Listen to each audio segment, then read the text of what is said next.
Saya kan sudah katakan, harus ada basic dasar apa pemakzulan itu, bukan hanya faktor suka atau tidak suka, ya, bukan hanya faktor output kinerja semata-mata.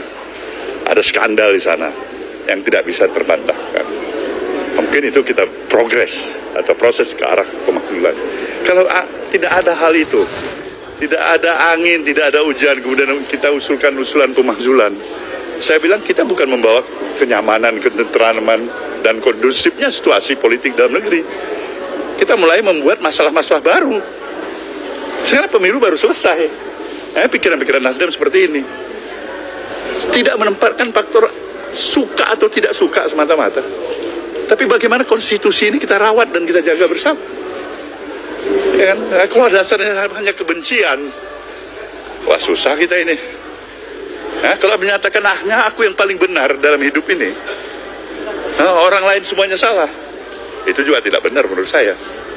Ini pertama kali dalam sejarah perpolitikan Indonesia, terutama pasca reformasi, wakil presiden diminta diturunkan baru sekarang ini.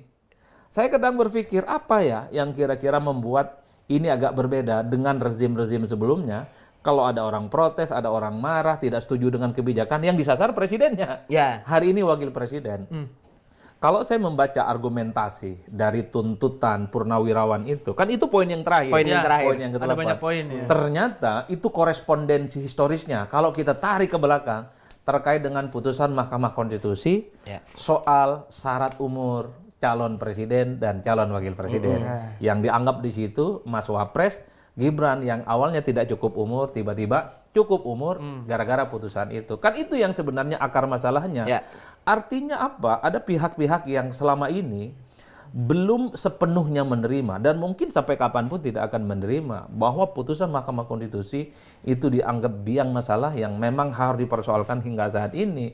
Wajar kalau kemudian per hari ini Purnawirawan itu mempersoalkan itu. Kan begitu jalan ceritanya, Pak. Iya. Karena argumentasinya adalah dianggap bahwa putusan Mahkamah Konstitusi dianggap cacat dan seterusnya dan seterusnya. Itulah yang saya sebutkan. Jadi kalau kita tracking satu persatu, ternyata persoalan putusan Mahkamah Konstitusi itu buntutnya panjang, Pak. Bahkan produk politik yang sudah sah secara legitimate, pemenang pemilu 2024 juga dipersoalkan. Seperti tadi dikatakan bahwa ini akan merusak pemilu kita dan membuat hasil bisa jadi cacat ketika itu dilaksanakan. Karena itu jangan lakukan kecurangan, hentikan. Mumpung masih ada 2 hari nih, jangan dikerjakan, karena merusak semua. Seperti pertandingan sepak bola yang kemudian segalanya serba diatur sampai skornya diatur. Marah penonton marah.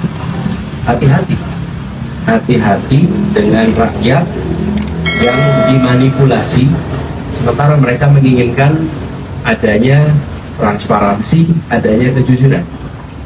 Hati-hati dengan rakyat, karena rakyat akan merespon seluruh tindak kecurangan itu dengan cara yang kita tidak bisa tahu.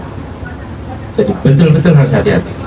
Jangan pernah melawan yang disebut sebagai kemauan rakyat dalam sebuah negara. Jangan dimanipulasi. Lalu pesan kepada semua, ASN yang terlibat dalam penyelenggaraan, kemudian aparat penegak hukum yang terlibat, juga petugas TNI dan seluruh jajaran, termasuk yang non ASN, kepala desa dan semuanya. Pemilu ini adalah kesempatan untuk mengubah nasib semua keluarga, termasuk keluarga ASN, termasuk keluarga polisi, termasuk keluarga TNI, termasuk keluarga kepala desa.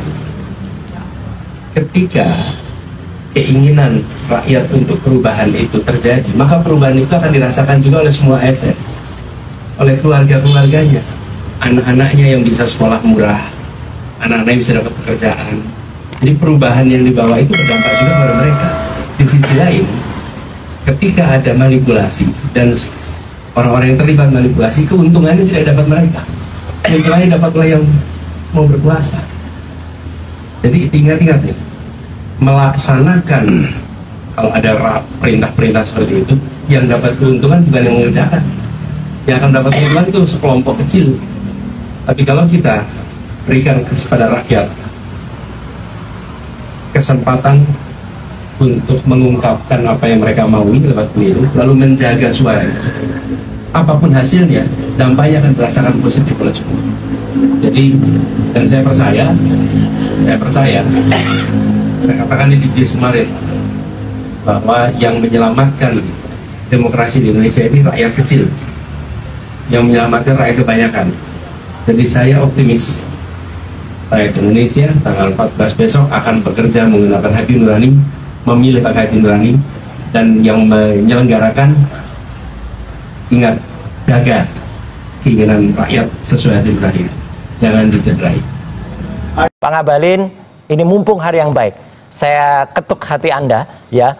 Adakah bersedia bersaksi di bawah Al-Quran bahwa tuduhan Anda saya menerima dana besar itu benar atau tidak? Saya berani bersumpah di bawah Al-Quran bahwa itu tidak benar sama sekali. Itu bohong, Bang Ngabalin. Oke, Bang Ngabalin, responnya gimana tuh? Nanti putar ulang semua podcastnya, kemudian dengar baik-baik, pakai hati, pakai pikiran dengan teduh, bahwa proses tuduhan terhadap Jokowi 10 tahun dengan ijazah palsu itu, berapa biaya yang digunakan? Itu dana besar kan, Mas? Karena itulah begitu. Kalau saya ditanya latihan kesabaran di mana? Latihannya ya di Gajah Mada sini.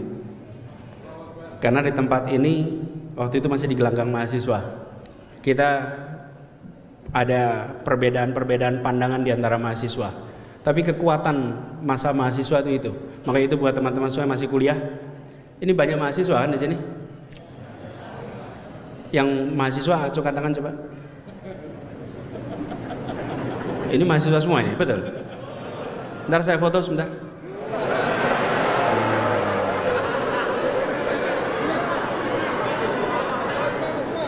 Ya, oke, siap, terima kasih. Memastikan aja betul mahasiswa.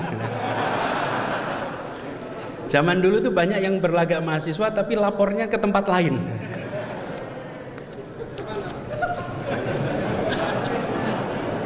Nah, ini teman-teman, zaman mahasiswa. Waktu itu masih di gelanggang mahasiswa. Saya pernah, waktu itu saya ketua senat. Kemudian ada yang menentang senat mahasiswa. Tidak setuju dengan adanya senat.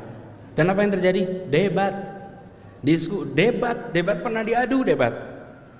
Duduk dua orang, saya dengan satunya yang menentang senat mahasiswa, ditonton kira-kira 300-an orang. Kalau saya lagi ngomong disorai oleh yang menentang senat, kalau dia lagi ngomong disorai oleh yang mendukung senat. Berdebat terbuka dan berteman. Karena itu kalau ada yang mengkritik tidak perlu dilaporkan.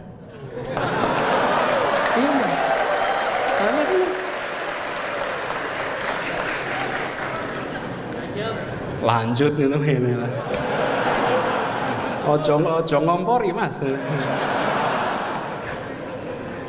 Jadi perdebatan itu menjadi sesuatu yang lumrah. Apalagi di kampus. Kalau di kampus ada rasa takut untuk berbicara tentang kenyataan, maka kampus itu sedang mengalami masalah. Ya, pasti. Di kampus tuh harus bisa bicara bebas. Justru kampuslah tempatnya. Dan di kampus itu juga lah kita terbiasa untuk menjaga iklim demokrasi. Halo teman-teman, berjumpa bersama saya di Politik Dangi. Ya, kalau kita melihat bagaimana Surya Paloh ya malah membela Gibran teman-teman ya, dan Surya Paloh mengatakan bahwa tidak setuju dengan pemaksulan Gibran ya. Padahal ya, banyak kalangan yang ingin memaksulkan Gibran ya, lantaran Gibran itu dianggap melanggar konstitusi, kemudian lahir dari ayahnya atau pamannya yang di MK teman-teman. Bagaimana menurut kalian?